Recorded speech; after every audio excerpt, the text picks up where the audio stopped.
guys, start na tayo. So, nakapag-moisturize na ako ng skin. Ito yung aking primer, NYX. Super soft niya sa skin. Ito yung gamit kong foundation. Fit Me Maybelline na shade 110 Porcelain.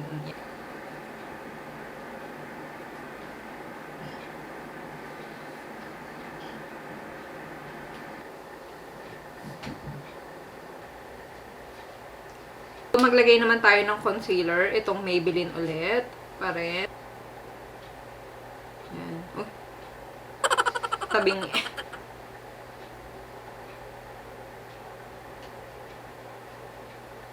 Puti.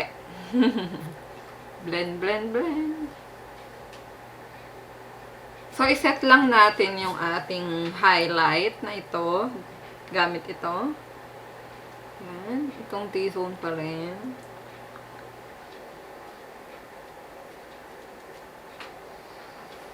Mukha lang siya maputi, guys. Pero maputi talaga yan. Gusto ko yung maputi yung mukha ko.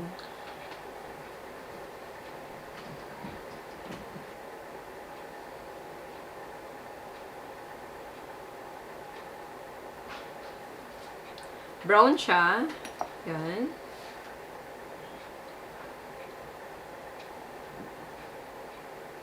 Yan.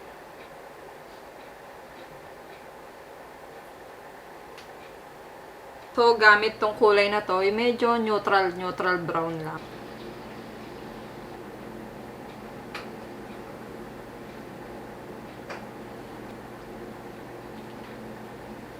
So, ayan na yung transition color natin. Medyo i-blend lang natin yung harsh line.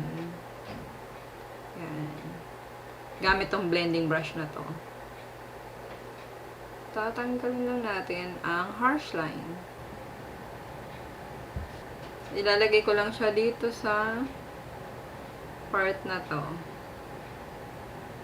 More.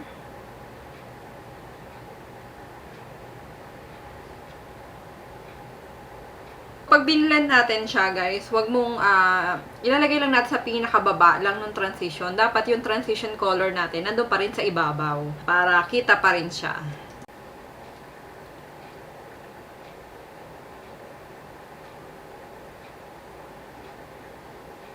So guys, dun sa walang kulay pa, itong inner corner ng ating eyes, ilalagay lang natin yung medyo dramatic na may pagka-shimmer na neutral pa rin ang kulay. Ito, itong glitz. Yan, basa na siya.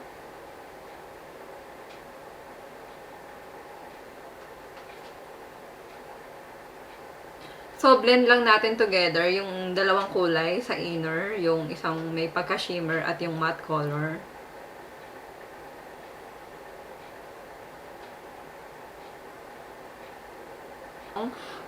Gel liner ng Jordan.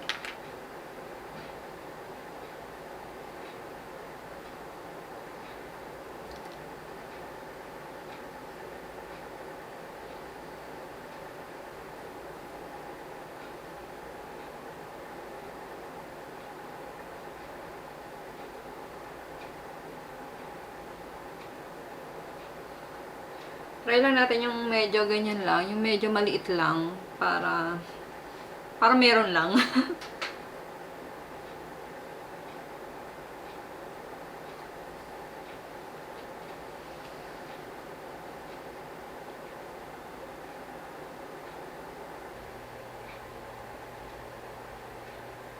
Gamit tong Maybelline Last Sensational Mascara.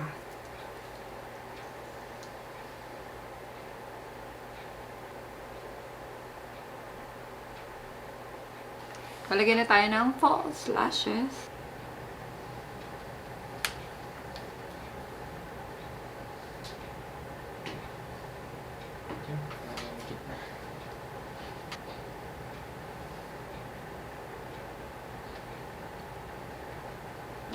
So, yan. Natapos na ating mata. Lalagyan na lang natin ng mga shimmer dito sa ating tear duct. Gamit itong kulay na to.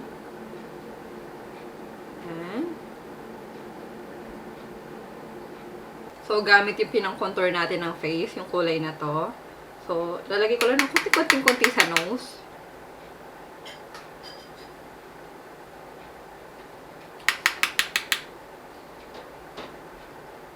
Sa cheek natin, gamitin natin tong medyo may pagka-apricot color, yung medyo orange-orange. Ito. But sa camera, parang hindi siya orange. Parang siyang pink, pero orange yan. Yan. Lagay lang natin dito sa ating cheekbone.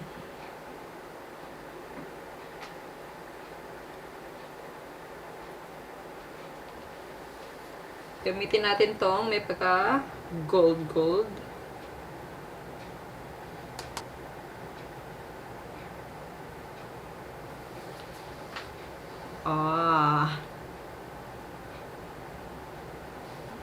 At ito din.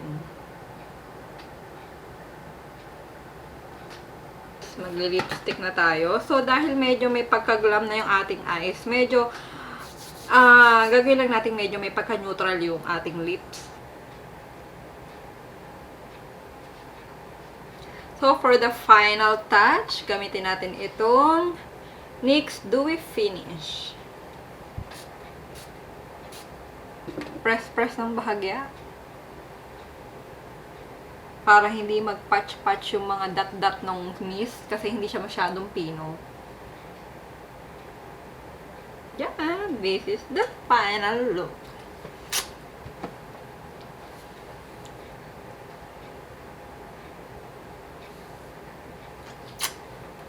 Hope you like it. Bye! Thank you for watching!